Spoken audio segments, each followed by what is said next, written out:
Bem, muito boa tarde. Eu, antes de mais, queria agradecer publicamente aqui ao professor João Rafael e ao professor Fadigas por terem proporcionado esta oportunidade. Não é? Nós todos fazemos parte do Centro de Investigação, somos do núcleo do urbanismo e muitas vezes não falamos uns com os outros, e é importante também enfatizar isso, e acho que este devia acontecer mais vezes, nem que seja uma lógica assim livre de fazer. E com o pretexto de Sintra, para mim é um prazer, porque eu por acaso vivi em Lisboa, mas vivi a minha vida toda em Sintra, em Queluz, e portanto conheço muito bem estes territórios.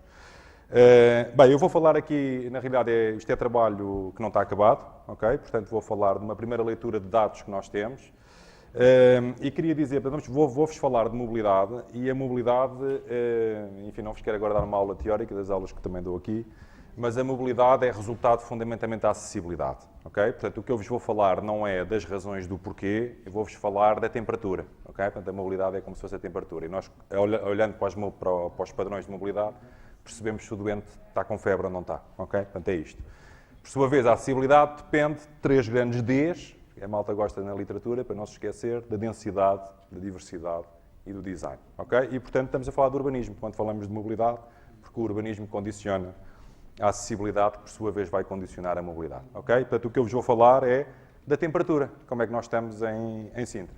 E, portanto, isto para dizer que eu levantei estes dados no âmbito do Plano de Mobilidade e Transportes que está a ser feito pela empresa Transitec, aliás, estive com o Tiago lá na Câmara, e quando fui olhar para Sintra, se bem que, como vos digo, é um território que eu conheço bem, mas como também sou geógrafo, gosto de fazer assim umas comparações, e Sintra tem o dobro da área do Liechtenstein, ok? E tem 10% da sua população.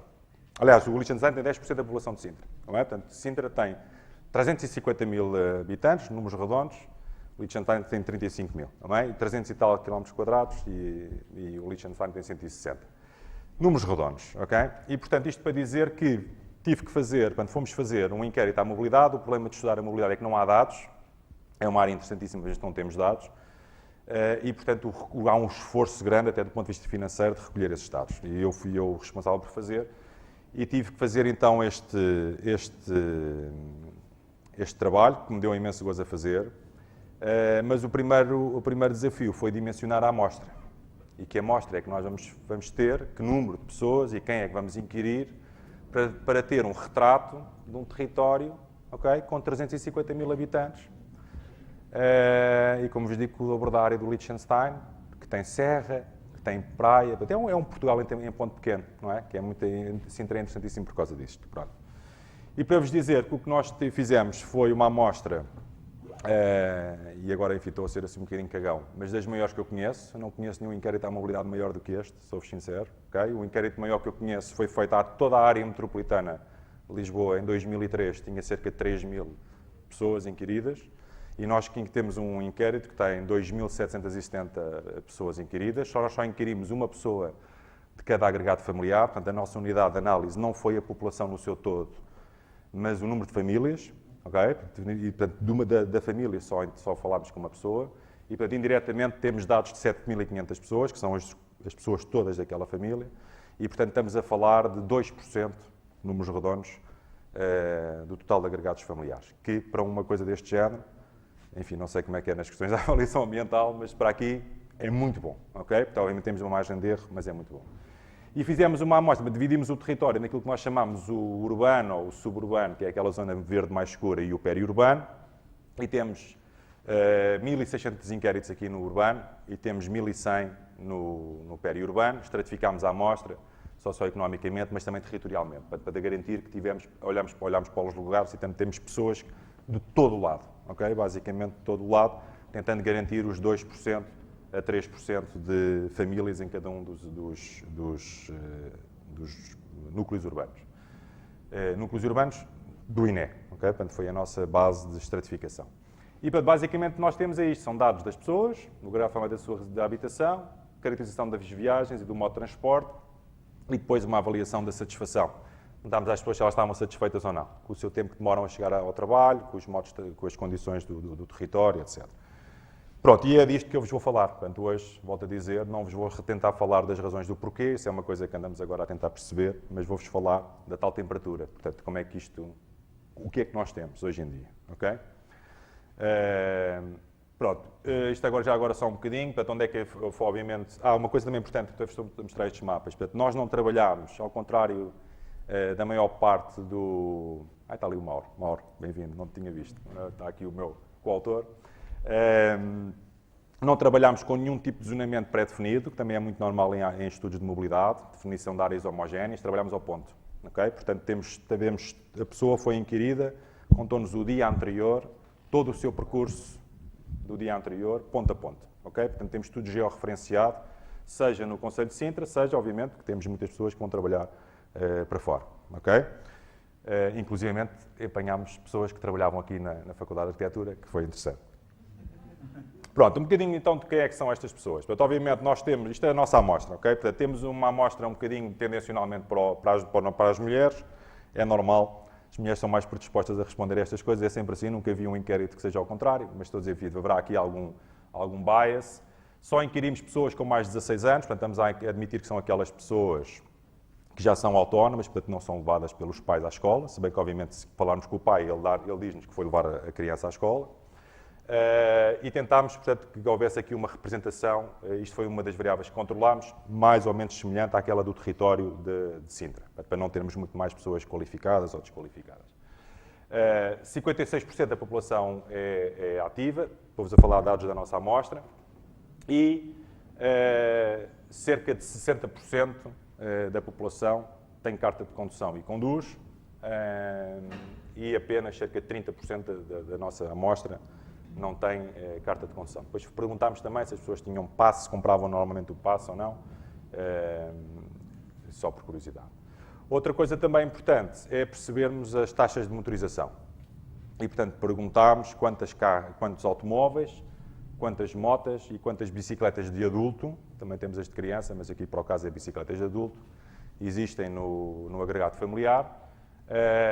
E, de facto, o que nós vemos é que 80% da população, ou dos agregados, melhor dito, têm pelo menos um automóvel, tem agora 2 ou 3, portanto, digamos, só 20% é que não têm, cerca de 10% tem moto e cerca de um quarto, 23%, terá bicicleta. Portanto, isto é o que nós chamamos o potencial. Tem potencial para, não é?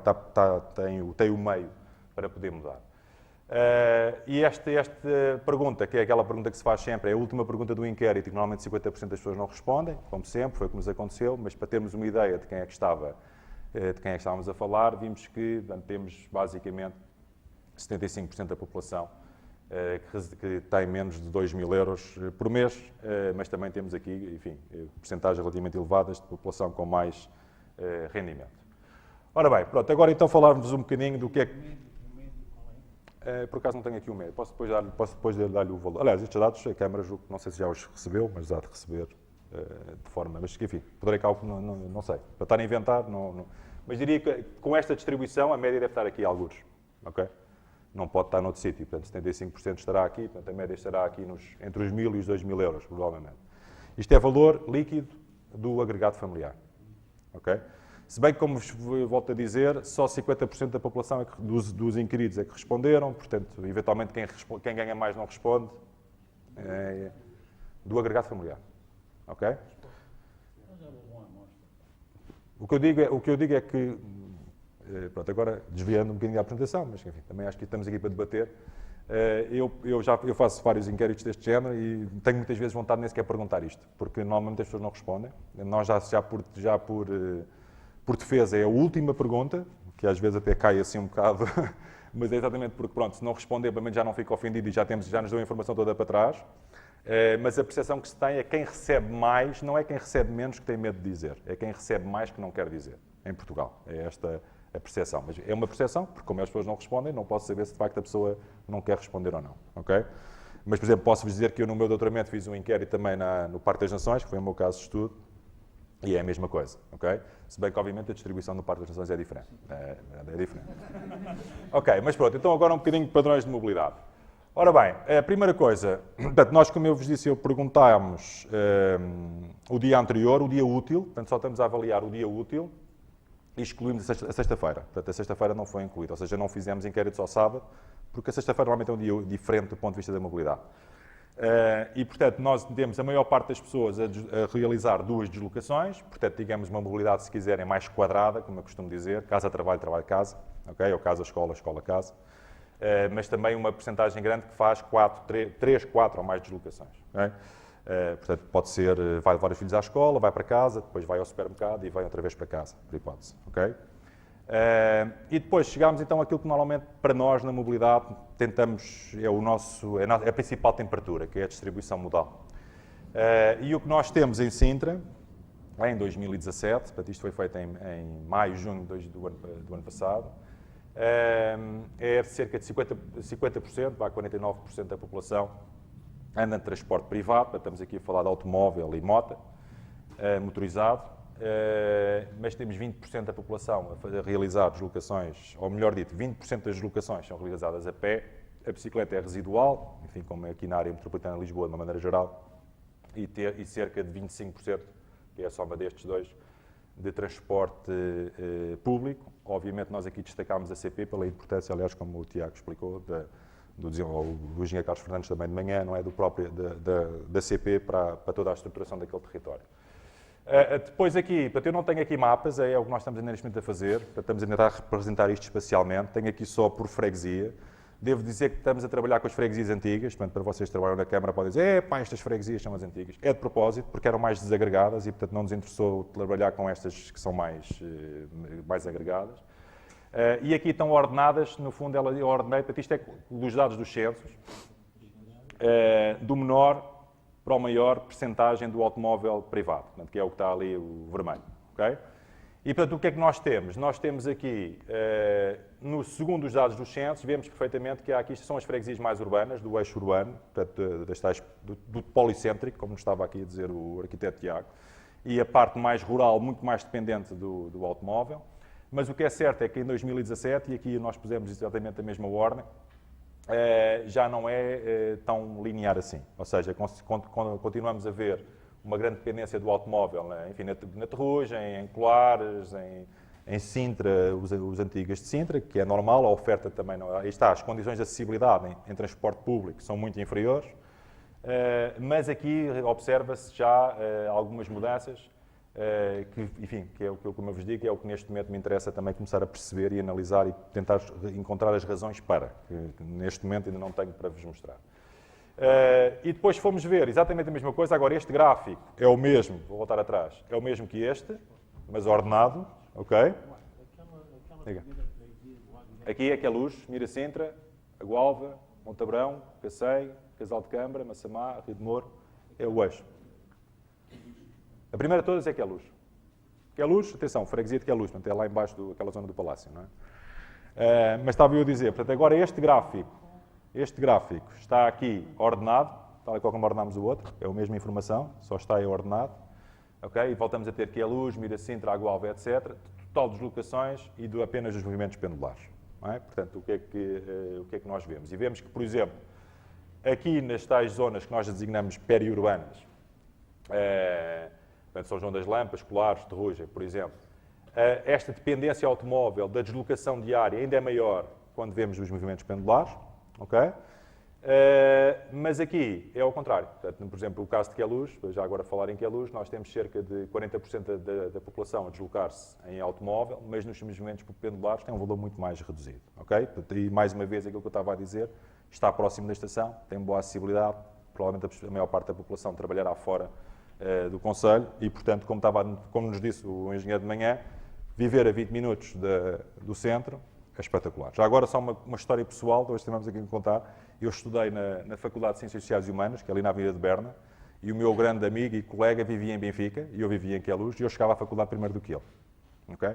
Portanto, porque ia a pé para a estação, apanhava o comboio, nunca mais me esqueço, eram 18 minutos, portanto, eu em 25 minutos estava na faculdade, e ele que estava em Benfica, demorava para aí meia hora a chegar à faculdade. Portanto, isto está só para também relativizar, que de facto é importante percebermos isto. Claro que se viermos para a Faculdade de Arquitetura, é outra conversa, não é? Mas isso fica para outras núpcias. Depois, vou-vos mostrar aqui alguns cruzamentos, por nível de habilitação literária. Aqui, no fundo, para vos mostrar que não há grande diferença, e isto não é normal, não é comum, não digo normal é uma palavra um bocado forte, mas não é comum.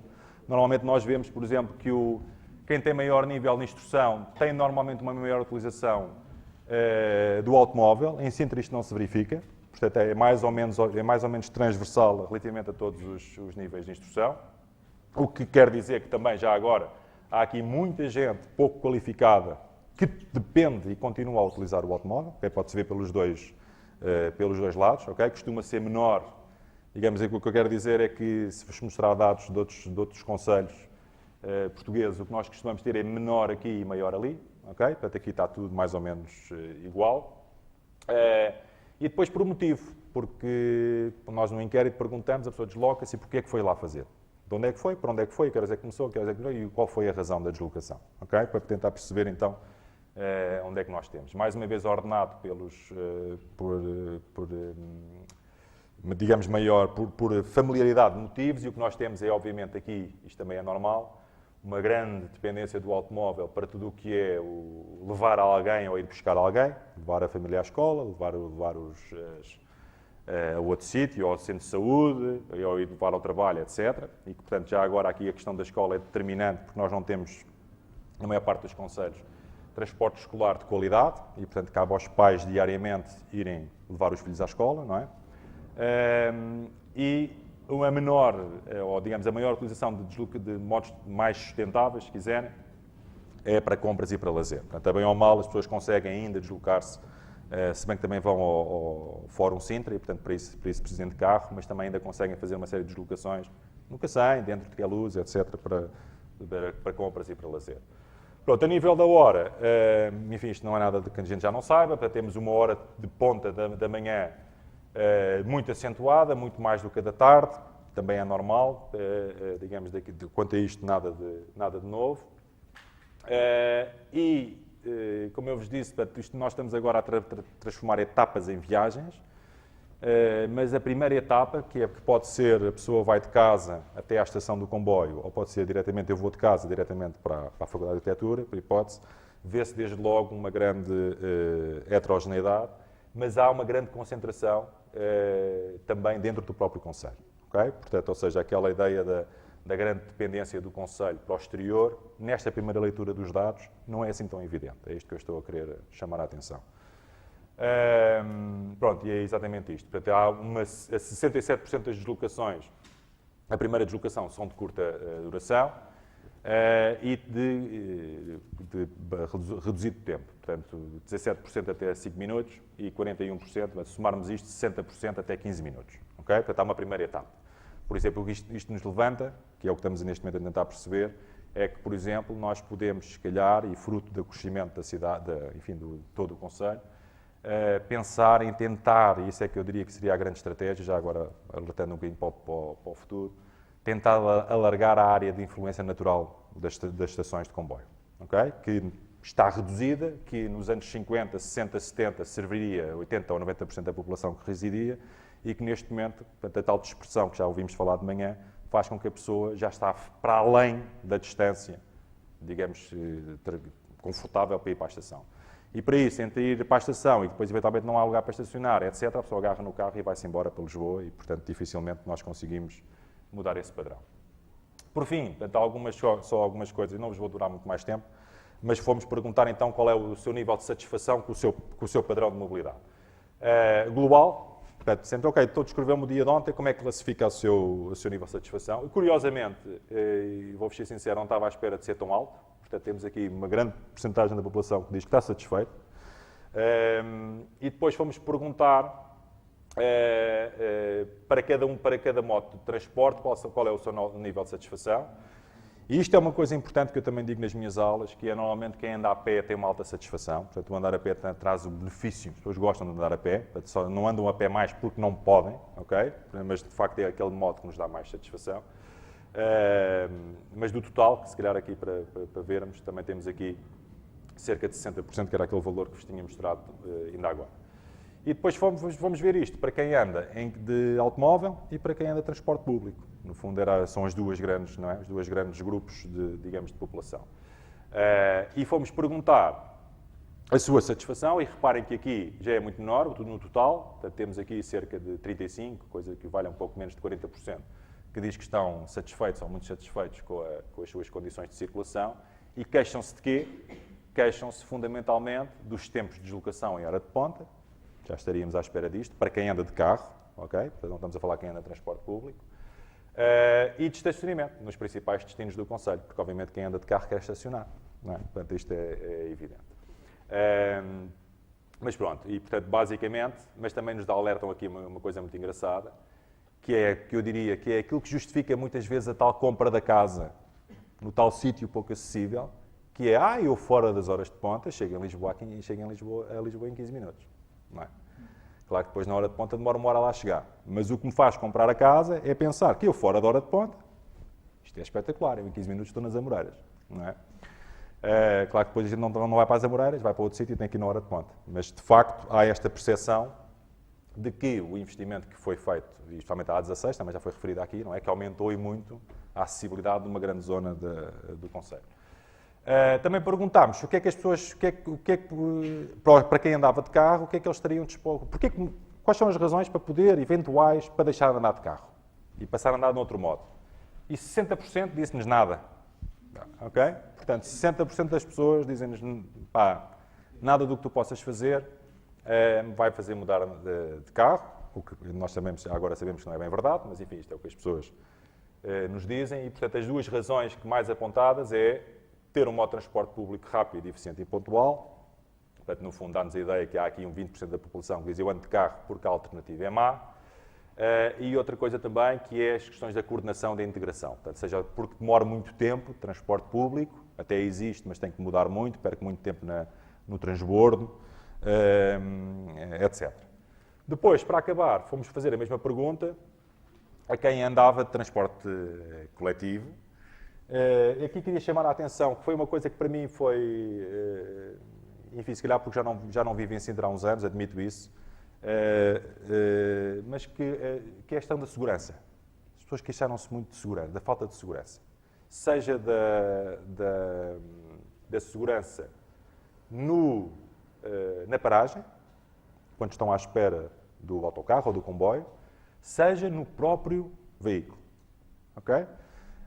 E eu vou-vos ser sincero, na minha altura, quando eu era adolescente e jovem, andava na faculdade, era coisa que a gente não se preocupava. Pelos vistos agora, é muito evidente, muita gente se queixa disso, mas e obviamente queixam-se de horários pouco adequados, tempo de espera, enfim, e o preço que ninguém gosta de pagar, não é? Portanto, por aí tudo bem.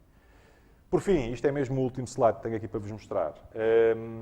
Fomos também perguntar, não o que é que eles fariam para deixar de andar de transporte coletivo, não é isso, mas o que é que queremos, ao contrário, o que é que precisa, o que é que acha que era importante para melhorar o serviço prestado.